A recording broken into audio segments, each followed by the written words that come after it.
क्यों नहीं जाई? मैं तो बिगड़ा आई हूं, सामने वाला भी बिगड़ जाए। ये कलयुग में देवता और दानव एक घर में विद्यमान, एक शरीर में विद्यमान हैं। एक शरीर का मतलब क्या हो गया? एक पिता की 4 संतानें हैं, बोलो एक शरीर का हिस्सा है कि नहीं है? लेकिन आज वो बहुत भाग्यशाली लोग हैं जिन पिता की चारों संतानें एक साथ बैठ करके भोजन करती। दुनिया का सबसे भाग्यशाली बाप वही है जिसके एक पिता के सामने अगर 4 बेटे हैं, चारों बेटे एक साथ बैठ के भोजन कर ले तो समझ जाना इस धरती का स्वर्ग का देवता मैं स्वयं विद्यमान। वो पिता भाग्यशाली कहलाता है। तो इस पारिवारिक दशा को ठीक करने के लिए ये कलयुग की जो राम कथा है, कलि के विषाक्त वातावरण को दूर करने के लिए गोस्वामी जी कहते हैं, कलिमल हरण मंगल करण तुलसी कथा रघुनाथ की। ये रघुनाथ जी की कथा है। तो कहे महाराज इस कथा को कैसे कहें, कैसे सुने? तो कहने वाले की भी शर्त है और सुनने वाले की भी शर्त। तो कहे कैसे कहेंगे? कहे जे गावहीं यह चरित समान,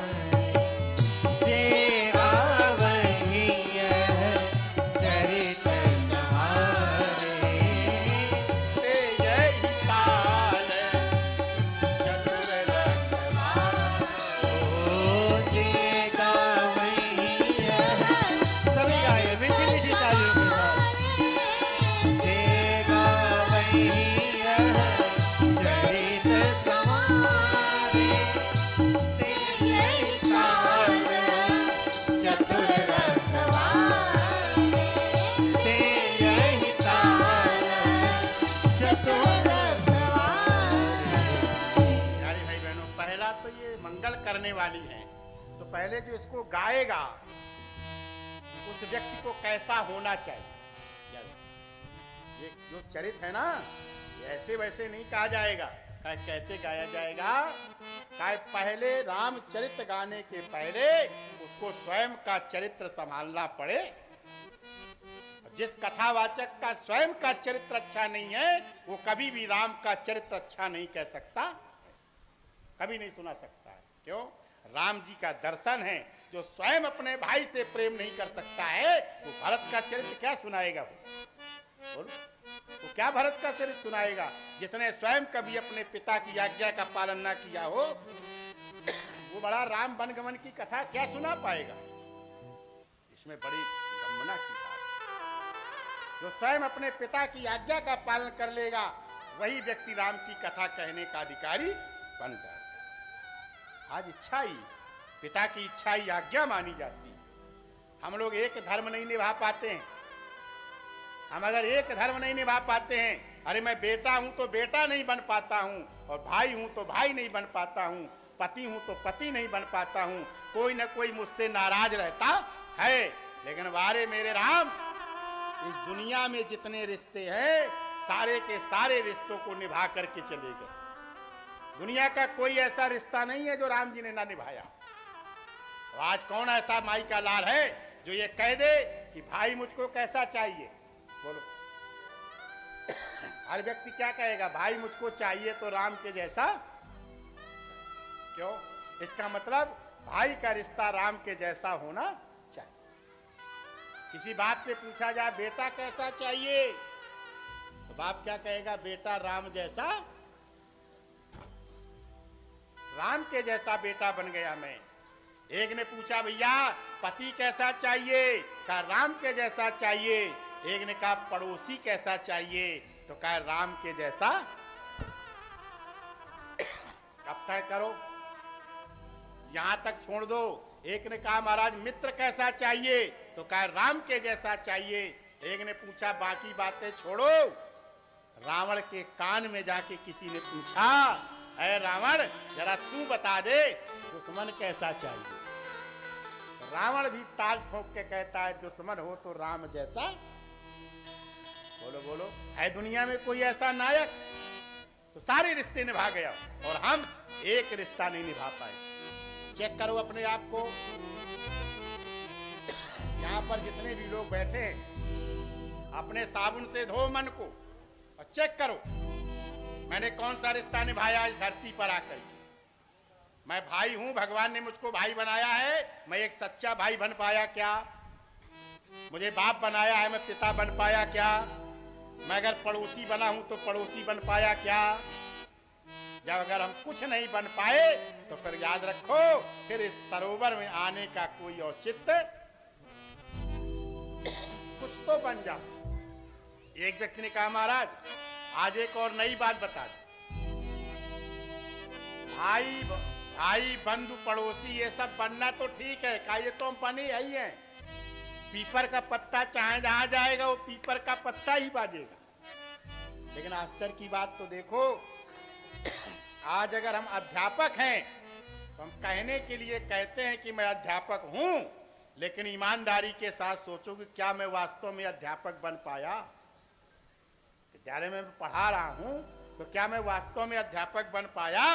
जैसे आज हम कथावाचक हैं, व्यासपीठ पर बैठे हैं, तो जब हम कहते हैं हम कथावाचक हैं तो हम आत्मचिंतन करें क्या वास्तव में हम कथावाचक बन पाए? जो कथावाचक के अंदर गुण होना चाहिए वो हमारे अंदर हो पाए क्या? नहीं। इस विचार के साथ में ये राम जी की कथा प्रवेश करती है और उस कथा पर आइए हम प्रवेश करें। इसके बाद बेटी के द्वारा आज की वाणी को सुनेंगे और एक सुंदर प्रसंग की चर्चा है। आज भूमिका पर पहुंचेंगे और कल जो है कढ़ाई गर्म हो जाएगी तो बढ़िया पूड़ियाँ तलने का काम शुरू कर दिया जाएगा।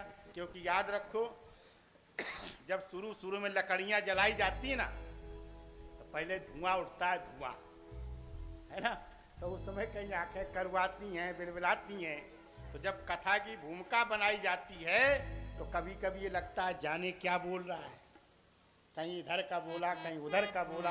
बोलो लकड़ियाँ आड़ी तिरछी लगाई जाती है कि नहीं, और जब जलने लगती है तो चाँद ऐसी डालो और फिर अपने आप कड़िया चलने लगती। आइए उस कथा पर प्रवेश करें। गोस्वामी जी कहते हैं इस कथा को सुनने का दो प्रकार का भाव है और हम उसमें से प्रवेश करते हैं। ये जय जय राम कथा, जय श्री राम कथा, ओ जय जय राम कथा, जय श्री राम कथा, ओ जय जय राम कथा, जय श्री राम कथा, ओ जिसे श्रवण कर मिट जाती है, हो जिसे श्रवण कर मिट जाती है जन्म जन्म की व्यथा। जय जय राम कथा, जय श्री राम, सभी गाइए बात के साथ। जय जय राम कथा, जय श्री राम कथा, ओ जय जय राम कथा, जय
को ध्यान रखिएगा, अगर जीवन में हम चाहते हैं, भगवान शंकर कहते हैं, या आप भगवान के चरणों में भक्ति चाहते हैं या आप मुक्ति चाहते हैं,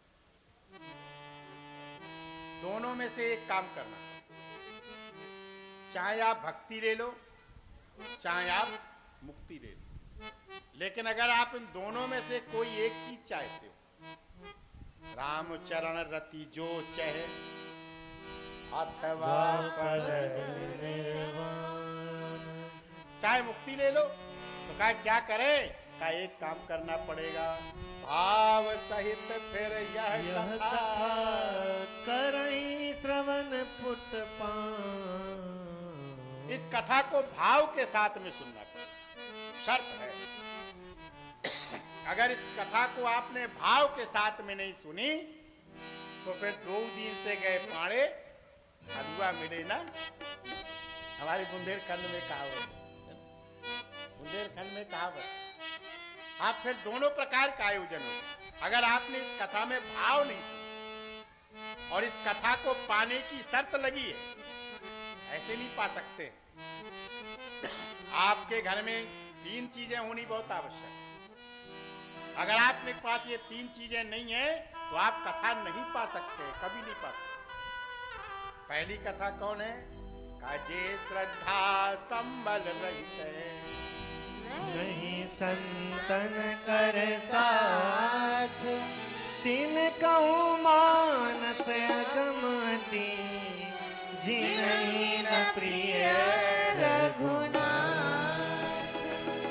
जे श्रद्धा संबल रहित है, जिनके जीवन में श्रद्धा नहीं है। याद रखो, कथा सुनने आए हो, आदरणीय त्रिपाठी जी ने कथा का आयोजन करवा दिया है, निमंत्रण कार्ड गया है, हम लोग आएंगे।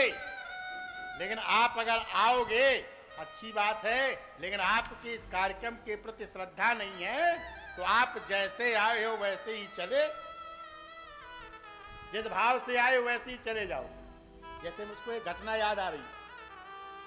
एक व्यक्ति ने फतेहपुर से मोटरसाइकिल चुराई, फतेहपुर से मोटरसाइकिल चुराई और आकर के आपके बनारस में बेचने लगा।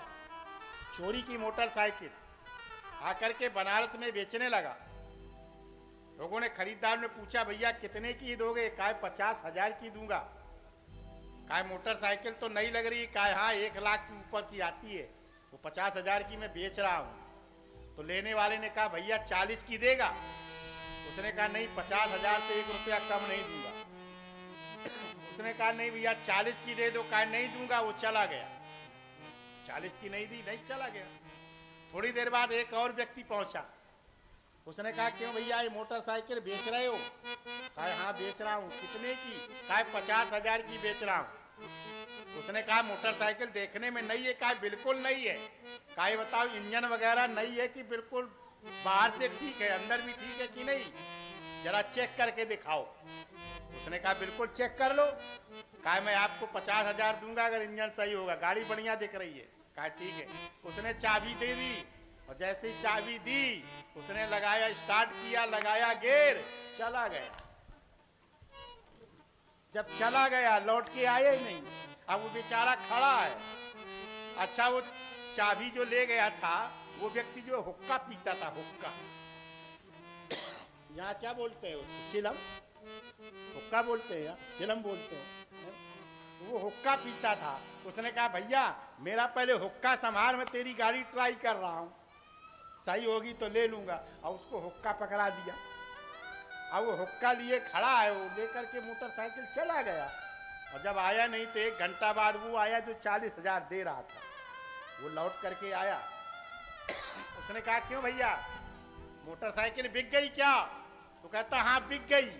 कहा कौन भाव बिकी? कहा जौन भाव आई थी वही भाव बिक गई। जौन भाव आई थी वही भाव बिक गई। तो कहा फिर तुमको कुछ मिला? कहा मुझको ये हुक्का मिला है, हुक्का। आप बताओ, बोलो बोलो, क्या आप लोग यही चाहते हो कि जौन भाव आए हो वही भाव चले जाओ? अरे कुछ नया भाव लेकर के जाओ ना जीवन में। तो अगर नया भाव लेकर के जाना है तो फिर आपके पास श्रद्धा होनी चाहिए। आपके पास इस कथा के प्रति भाव होना चाहिए। अगर श्रद्धा नहीं है आपके पास में तो शास्त्र कहते हैं ये श्रद्धा संबल रहित नहीं संतन कर साथ, तिन कहूँ मानस अगम अति, जिनहि न प्रिय रघुनाथ। अगर प्यारे भाई बहनों आपके पास श्रद्धा है और विश्वास होना चाहिए। जैसे आप लोग यहाँ आते हो तो आपको कथा के प्रति श्रद्धा है। ये जो व्यास पीठें बनी हुई हैं, ये देव पूजन पीठें बनी हुई हैं, आप इनको नमन करोगे, श्रद्धा है। लेकिन आपके अंदर ये विश्वास हो जाए कि नहीं, ये चरण पीठ माता जानकी के, ये सामने आपके चरण पीठ रखे हैं, ये व्यास पीठ रखी हुई है, कहा ये साक्षात राम जी हैं और सामने मैया जानकी के चरण हैं। और याद रखना, जो जानकी जी के चरणों की पूजा करता है उसकी बुद्धि हमेशा निर्मल रहती है। तिनके जुग पद कमल नमः, तिनके जुग पद कमल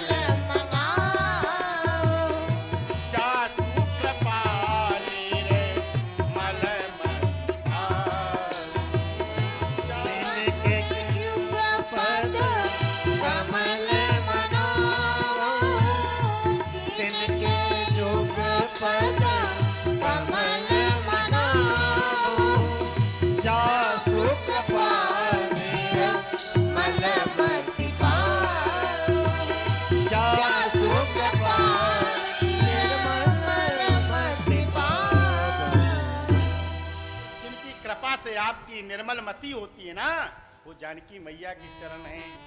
जनक सुता जग जननी जानकी, अतिशय प्रिय करूं नानी नानकी, तिनके जुग पद कमल मनावो, जासु कृपा निर्मल मति पाओ। ये वो पीठ है।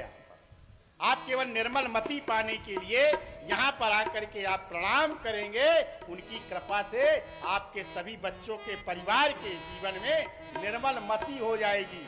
और याद रखना, जिसके जीवन में निर्मल मति हो जाती है उसके यहाँ एक काम होने लगता है। वो क्या होने लगता है?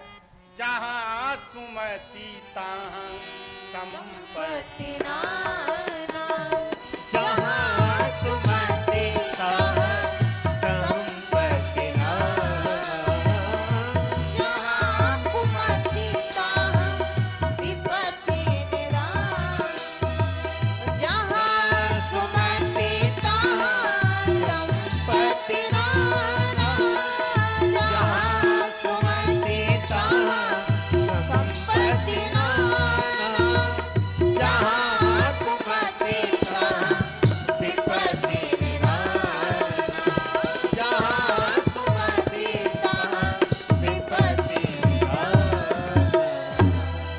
सुमति प्राप्त करने के लिए प्यारे भाई बहनों यहाँ पर ये भाव लाना पड़ेगा, श्रद्धा और विश्वास।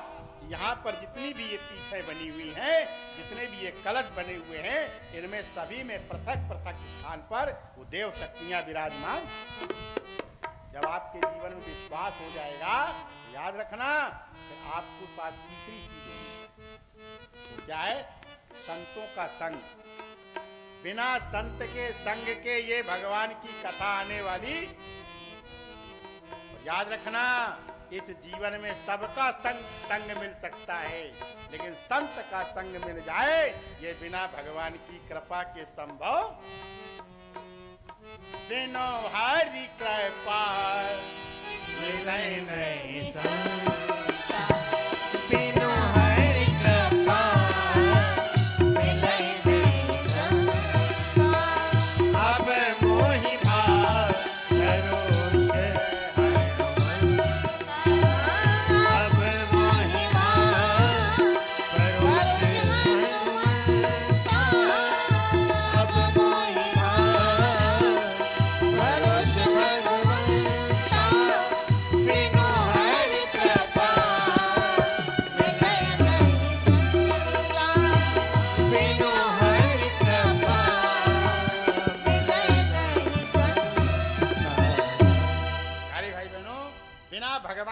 कृपा के संत मिल ही नहीं सकते। और जब संत मिल जाए तो आपके जीवन में एक परिवर्तन होगा। आप जान जाना कि ये संत मिल गया। कहा महाराज कैसे जाने संत है, कैसे जाने? तो याद रखना, संसार में सबको पहचानना सरल है, लेकिन संत को पहचानना सबसे कठिन, सबसे कठिन। और संत को पहचानने में जिसने गलती कर दी उसका सर्वनाश पक्का पक्का हो गया। आप देख लो, अभी राम कथा सुनोगे ना, तो राजा प्रताप भानु जैसा राजा इस धरती में ना हुआ है ना होगा। इतना अच्छा राजा से केवल एक गलती हो गई कि उसने संत को पहचानने में गलती कर दी।